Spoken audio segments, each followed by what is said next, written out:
और चलिए विस्तार से अब आपको खबरें बताते हैं। सबसे पहले मायावती के ट्वीट की बात करते हैं। बीएसपी अध्यक्ष मायावती ने रामचरितमानस विवाद को लेकर एसपी पर निशाना साधा है और ट्वीट करते हुए लिखा है, संकीर्ण राजनीति और चुनावी स्वार्थ के लिए नए नए विवाद खड़ा करके जाति और धार्मिक द्वेष, उन्माद, उत्तेजना और नफरत फैलाना, बायकॉट कल्चर, धर्मांतरों को लेकर उग्रता बीजेपी की पहचान है,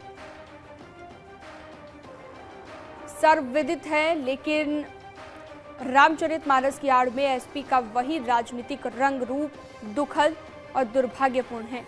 रामचरितमानस के विरुद्ध एसपी नेता की टिप्पणी पर भी विवाद जो उठा है, फिर उससे लेकर बीजेपी की प्रतिक्रियाओं के बावजूद एसपी नेतृत्व की चुप्पी से स्पष्ट है कि इसमें दोनों पार्टियों की मिलीभगत है, ताकि आगामी चुनावों को जनता के ज्वलंत मुद्दों के बजाय हिंदू मुस्लिम उन्माद पर पोलराइज किया जा सके।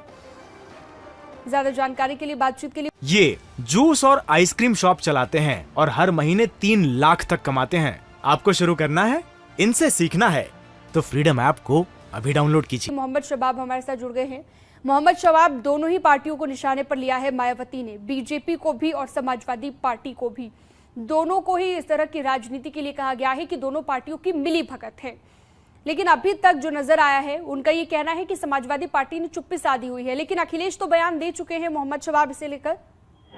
हाँ बिल्कुल, देखिए सीधे तौर पर पिछले कई दिनों से रामचरितमानस को लेकर के जिस तरह से वाद विवाद चल रहा है, जिस तरह स्वामी प्रसाद मौर्य की टिप्पणी आ रही है, फिर उसके बाद भारतीय जनता पार्टी की प्रतिक्रिया आ रही है, इन सब के बीच में अब बसपा सुप्रीमो मायावती ने ट्वीट करके इस पूरी राजनीति पर अपनी तल्ख टिप्पणी की है और साफ तौर से उन्होंने भाजपा और सपा को एक ही कटघरे में रखा है और उन्होंने ये बात कही है कि उत्तर प्रदेश का विधानसभा चुनाव, जो पिछले आम चुनाव को भी सपा भाजपा ने षड्यंत्र के तहत मिलीभगत करके धार्मिक उन्माद के जरिए। ठीक है मोहम्मद शबाब, फिलहाल आपको रोकना चाहूंगी, आपके पास मैं लौटूंगी। अनिला सिंह हमारे साथ जुड़ गई हैं, बीजेपी प्रवक्ता।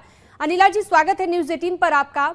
मायावती ने जो ट्वीट किया है उसमें बीजेपी और समाजवादी पार्टी पर मिलीभगत के आरोप लगाए हैं रामचरितमानस के मामले को लेकर। मेरी सबको राम राम।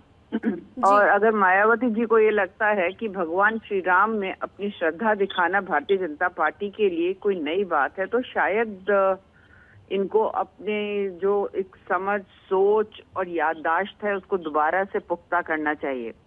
भारतीय जनता पार्टी सदैव भगवान श्री राम के साथ खड़ी रही है। भगवान श्री राम का भव्य मंदिर का निर्माण हो, उसके लिए सदैव हमने लड़ाई लड़ी है और कोई राजनीतिक दल हमारे साथ खड़ा हुआ नहीं था। लेकिन उन्होंने कहा कि पोलराइजेशन की कोशिश की जा रही है ताकि हिंदू मुस्लिम के मुद्दे पर आगे के चुनावों को डाइवर्ट किया जा सके।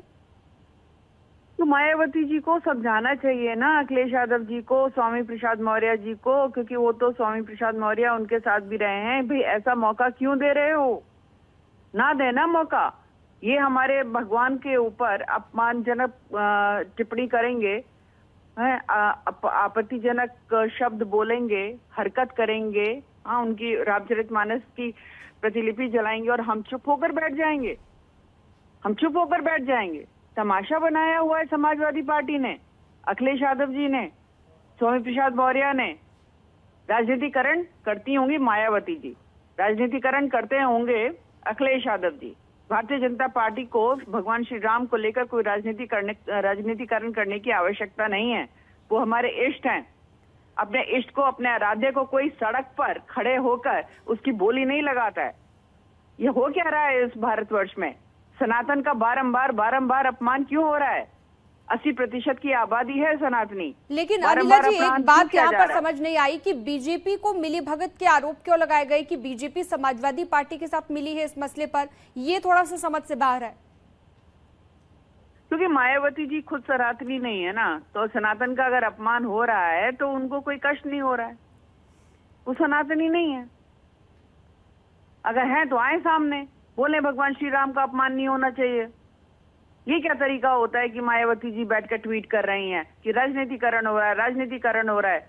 अरे पाठ पढ़ाइए अखिलेश यादव जी को, आप ही के भतीजे लगते हैं राजनीतिक रिश्ते में। ठीक है, निधि यादव भी हमारे साथ जुड़ गई हैं, समाजवादी पार्टी से प्रवक्ता। निधि जी, स्वागत है न्यूज़ 18 पर आपका। आरोप ये लगाए हैं मायावती ने कि समाजवादी पार्टी बीजेपी के साथ मिलकर इस विवाद को बढ़ा रही है। देखिए, तमाम पार्टियां हैं जो अपने फायदे के लिए जात धर्म की राजनीति करना चाहती है। लेकिन जहां तक समाजवादी पार्टी का सवाल है, समाजवादी पार्टी ने हमेशा सांप्रदायिकता को दूर करने के लिए और सामाजिक न्याय की बात की है। ये सब बेबुनियाद बातें हैं जो जात धर्म की राजनीति करने वाले लोग हैं, चाहे वो भाजपा हो चाहे वो बसपा हो। इन लोगों ने हमेशा लोगों को बांटने का काम किया। कोई विकास की बात नहीं करेंगे, कोई भी जनहित के मुद्दे नहीं उठाएंगे। लेकिन इस मसले की निधि जी, इस मसले की शुरुआत तो समाजवादी पार्टी ने की है ना। क्या पॉलराइजेशन की कोशिश की जा रही है कि आने वाले चुनावों को डाइवर्ट किया जा सके हिंदू मुस्लिम के मुद्दे पर? समाजवादी पार्टी ने कभी भी सांप्रदायिकता की बात नहीं की है। जहां तक अगर जात या धर्म पे बांटने की राजनीति अगर कोई करता है तो ये सिर्फ और सिर्फ भारतीय जनता पार्टी है। ये बात आप गांठ बांध लें, समाजवादी पार्टी ने हमेशा सामाजिक न्याय की बात की है। और चाहे मायावती जी हो, चाहे इसमें भारतीय जनता पार्टी के लोग हों, चाहे तमाम पार्टियां हों, इन लोगों ने सिर्फ छोटे लाभ के लिए वोटरों को किसी तरह से किसी न किसी मुद्दे पे रिझा के उनका वोट पाने की कोशिश की है। समाजवादी पार्टी ने हमेशा विकास की बात की है। समाजवादी पार्टी ने हमेशा इसका जवाब अनिला जी से ले लेते हैं। अनिला जी, बीजेपी करती है इस तरह का काम, धर्म के नाम पर राजनीति का? जब विकास करना होता है हम खूब विकास करते हैं, परंतु हम अपनी आस्था से, अपने इष्ट के साथ और अपने सनातन पंथ के साथ किसी भी प्रकार का समझौता नहीं करेंगे। अगर हमारे भगवान श्री राम का अपमान करेंगे, महादेव का अपमान करेंगे, माँ शक्ति माँ का अपमान करेंगे, भगवान श्री कृष्ण का अपमान करेंगे, हनुमान जी का अपमान करेंगे, तो हम इनको मुंह तोड़ जवाब देंगे। विकास हो रहा है, भरपूर विकास हो रहा है, पूरे उत्तर प्रदेश की जनता देख रही है, परंतु आप अगर अपमान हमारे आराध्य इष्ट का करेंगे तो हम मुंह तोड़ जवाब देंगे। अच्छा निधि जी, आपसे सवाल एक मेरा ये भी है, क्योंकि आप हमने कल देखी लिस्ट जो आई, राष्ट्रीय महासचिव बना दिया गया है शिवपाल यादव को भी, आजम खान को भी और साथ ही साथ स्वामी प्रसाद मौर्य को भी। क्या ये प्रमोशन जो हुआ ये हम समझे कि इसी विवाद का नतीजा है? देखिए, समाजवादी पार्टी की जो राष्ट्रीय कार्यकारिणी घोषित हुई है, मुझे लगता है उसमें हर जाति धर्म के लोगों को सम्मान के साथ उनकी वरिष्ठता के क्रम में उनको उस सूची में रखा गया है। अब ये बनाने वाली बातें तो मीडिया के लोग हो चाहे भाजपा के लोग हो, ये कुछ बना सकते हैं। नहीं, लेकिन टाइमिंग जो है ना, मीडिया ने ये नहीं किया। टाइमिंग जो थोड़ा सा है निधि जी, पार्टी का राष्ट्रीय सम्मेलन और प्रदेश वो कहीं ना कहीं खुद ही सवाल खड़े करता है। जनता ने भी सवाल उठाए हैं। ये नहीं, जनता ने नहीं सवाल उठाए, ये तो मीडिया सवाल उठा रही है, भाजपा के लोग सवाल उठा रहे हैं। लेकिन निधि जी, टाइमिंग इतनी करेक्ट कैसे हो सकती है? टाइमिंग करेक्ट कोई बात ही नहीं है, इट्स अ प्रोसेस। देखिए, हमारा राष्ट्रीय सम्मेलन हो चुका था, हमारा प्रदेश सम्मेलन हो चुका था, उसके बाद राष्ट्रीय कार्यकारिणी घोषणा होनी ही होनी थी। और ये टाइमिंग को लेकर आप लोग कोइंसिडेंस, मुझे लगता है कि ये बेबुनियाद बातें हैं, इसका कोई लेना देना नहीं है। और जहां तक धर्म की बात, ठीक है, बहुत शुक्रिया निधि जी, आपने बात रखी अपनी। न्यूज़ 18 के साथ आप जुड़ी। आगे बढ़ते हैं। डिप्टी सीएम ब्रजेश पाठक ने अखिलेश यादव के शूद्र वाले बयान पर पलटवार किया है। उन्होंने आरोप लगाया है कि विपक्षी नेता समाज में आपसी वैमनस्यता फैलाने की कोशिश कर रहे हैं। उन्होंने आरोप लगाया कि समाजवादी सरकार के शासनकाल में गुंडा राज कायम था। देखिए, वो केवल मैं साफ साफ बता दूं, वो केवल आपसी बेमनस्ता फैला करके एक अखबार में आने के इस प्रकार का सगल वो अच्छी तरह जानते हैं, जिसका मतलब जो व्यवस्था ही एक सामंतवादी नीतियों के तहत हुआ है, जिसकी व्यवस्था ही पूरी तरह से राजशाही है। जबकि भारतीय जनता पार्टी गरीबों के साथ है, वंचितों के साथ है, पीड़ितों के साथ है, दलितों के साथ है, पिछड़े वर्ग के साथ है। और भारतीय जनता पार्टी एक ऐसी पार्टी जिसने सर्व को समाहित करते हुए प्रदेश और देश को आगे बढ़ाने का काम किया। मायावती के बयान को कैसे देखते हैं कि वो तो बीजेपी और सपा को एक ही तराजू में तौल रहे हैं? देखिए, वो सीनियर नेता हैं और आप अच्छी तरह जानते हैं कि भारतीय जनता पार्टी सबको साथ लेकर के चलती है। जिस ढंग से भारतीय जनता पार्टी सरकार ने, आदि मोदी जी ने बाबा साहब भीमराव अम्बेडकर के पंच तीर्थों को डेवलप करने का काम किया, किसी ने भी नहीं सोचा था। चाहे इंग्लैंड का हो, चाहे मुंबई का हो, चाहे मध्य प्रदेश का स्थल हो, हर स्थल को बाबा साहब भीमराव अम्बेडकर को असली सम्मान देने का काम आदरणीय मोदी जी ने किया है।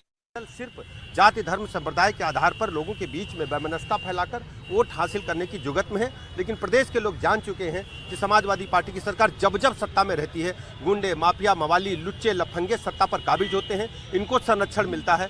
और अपने इस समय भी जब वो नेता विरोधी दल हैं, बराबर जेल में जाकर के अपराधियों को ही पुष्पित पल्लवित करने का काम कर रहे हैं।